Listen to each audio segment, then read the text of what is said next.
Hey guys, so Sean here, checking in with the guitar progress here. We are about 95% complete. I wanted to say that this project was started about 2 years ago. Um, Unfortunately, there was pardon my French, a fuck up back in California that I almost didn't get my materials back. The stuff that all the wood and um, my tools were lost back in California. I won't go into the gory details of any of that, but I was lucky to get the materials that I started with back. So this is guitar number two. Um, there was quite a lot of lessons learned here. Um, there's always a workaround if things don't pan out like you thought they would. Um, Again, this is not a mathematically perfect guitar, but for number two, I think I did pretty good here. I should thank Steve Martino, my godfather, for helping me out with the fretboard rather. We needed a shiv because it was it didn't match the soundboard, so it wasn't level on the soundboard. What else did I get some help with? The neck tenon.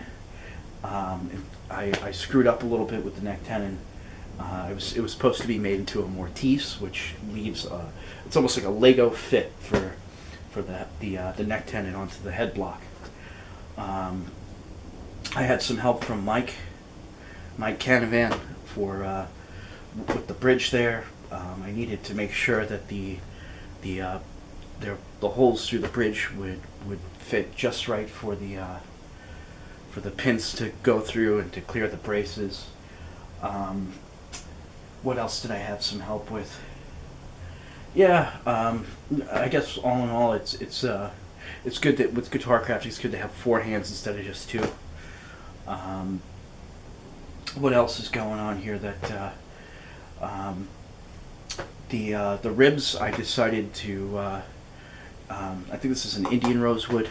In fact, let me show you guys what's going on here. So, instead of going with bending them myself with a bending iron, I got them prefab. So for an extra $10 through LMI, they'll do all the waste work for you. So that saved me a lot of time and difficulty, because it's a real bitch to again, pardon my French, to get these ribs worked out so that they're a nice fit. So this is a guitar number two. We had an issue here where there was a gap, so I decided to get some offcut from another set of ribs, and the tape is down just to make sure that it's clamped with there's glue underneath where the rib line is there. That's our sound hole. I want to say this is a unique design. I haven't seen a sound hole like this where it's shaped as a Japanese shuriken, Ninja Star, etc. I did decide to call this particular model the XS1 Shuriken. I'm gonna paint a little with oil, a little bit the symbol in Japanese for shuriken, and then after the lacquer, sand it off a little bit. So you can see the kerfing's out there a little bit. That's my fault for the math, Again, this guitar is not mathematically perfect. That's some of my metal work that I'm actually using to keep the fretboard pinned down a little bit, so to make sure the glue does its thing. By Friday, I'm gonna take these clamps off, where the glue should be dry by then. Right, and then I gotta cut the fret wire. Has to get you put a little bit of glue down, and then you slam a hammer down on it. Boom, boom. Light enough, but you got to make sure you have the right length on it, because if it's too long, then you have to file it off at the edge. What else? Here's another little nifty thing. Big lesson learned here. I was trying to find a nut that could fit that for the strings to go across. So I had some offcut from the fretboard here, and this stuff is great. This is I believe this is mahogany or ebony. I think it's mahogany actually. Ebony is a little bit darker. So yeah, this is going to be my nut. So instead of having to buy or try to find a 2-inch long piece of plastic or ivory, we're using some offcut from the fretboard itself, and then our channels are going to go in for each string. Machine tuners were repurposed from another guitar that failed, so they're nice and firm in there, perfect fit. And yeah, so like I said, there were a couple of mishaps here, but nothing that couldn't be addressed. One thing I've learned about bracing, see how they're kind of rounded. You can see some of the glue that kind of dried on there. It's, I guess it's just a you know, it's really hot in here, by the way. The pigmentation's a little bit darker. One thing I learned about bracing is that some companies leave their braces flat, and my interpretation is that they either didn't finish working on it or that it was machined. So these were done by hand. Those braces and all the braces underneath the soundboard here were all done by hand, and it took me hours of carving and chiseling to do it.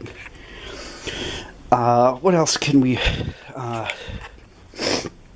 neck tenon here was supposed to be mortised, so it's supposed to fit in there like a Lego, locks right in, but you can see the gap, so I cheated. Steve helped me put 2 screws through, and you know what, I can still fill that gap. I have a little bit left over from that from the shiv that went on down on this fretboard here. You can't really make out where the shiv is, but it's in there, so that's going to go right in there, and you'll see, look, it's almost a perfect fit. So yeah, little things like that can add up to bigger things later if you don't watch it. I'm not sure how this guitar is going to sound. Hopefully there are no major gaps in the soundboard, that the sound does not resonate as much as it should amplify when you pluck the strings. So yeah, I had a lot of good experiences with this. The next job after this is stringed up and lacquered and sanded is to clean all this shit up. We've got what do you call it? Wood flakes, sawdust everywhere. You know, the bandsaw probably has to be cleaned out in there. Let's see. I could talk your ears off about crafting here. You know, I have a whole bunch of different ideas about, you know, design and function. You can build, if you really wanted to, you could build a 7-string guitar. You know, if you had a bridge blank, and instead of having 6 machine tuners, you'd have 7. Or you could do a 12-string guitar. And so yeah, there's plenty of stuff to go around here with ideas. And I'm not going to give too much away because there are some ideas that I'd love to keep to myself so that they are not stolen from or copied, etc. So yeah, this is my technically second build. This is the XS1 Shuriken. We're going to get a little Japanese symbol there, the Japanese word for Shuriken or Ninja Star. And yeah, I'm pretty confident it will sound okay. It may not sound great, but it'll sound okay. Yeah. Before I sign off here, Ryan, my brother rather, busted up this guitar. Was ready to throw it away. I found it back in our own garbage, right? So I'm gonna just show you how much money there is in this guitar right now. Those machine tutors, that's a set, right? Full set. That's 30 bucks right there. And there's nothing wrong with it. You can unscrew these guys and mount them on another guitar. Truss rod. Truss rod, it depends on where you're buying from, but that's another 20 bucks easy right there. Alright, this bridge right here, there's nothing wrong with that bridge. You know, maybe you have to get a new, what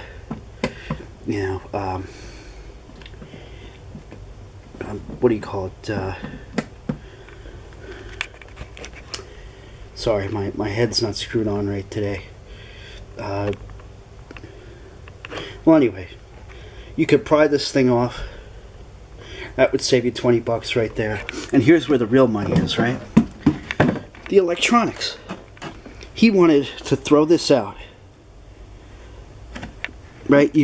All this stuff is worth money.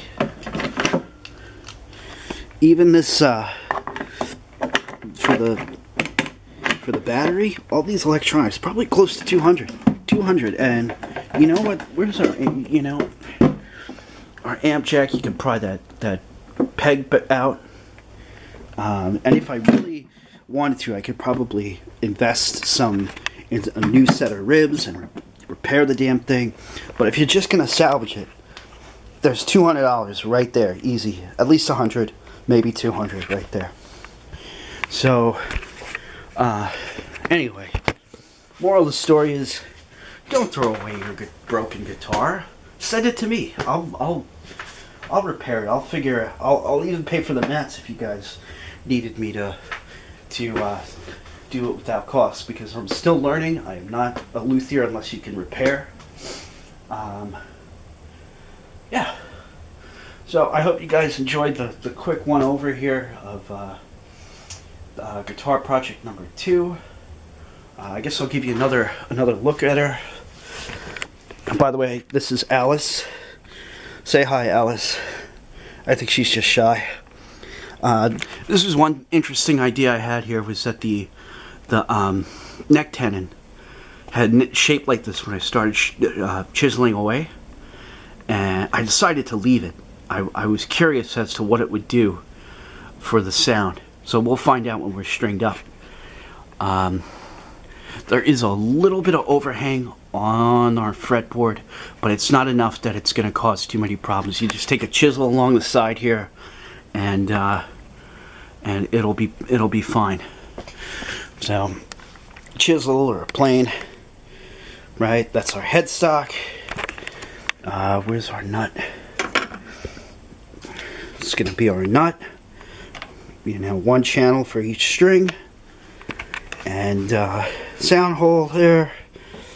Bridge is ready to go. Fortunately, I can't flip her over for you guys yet.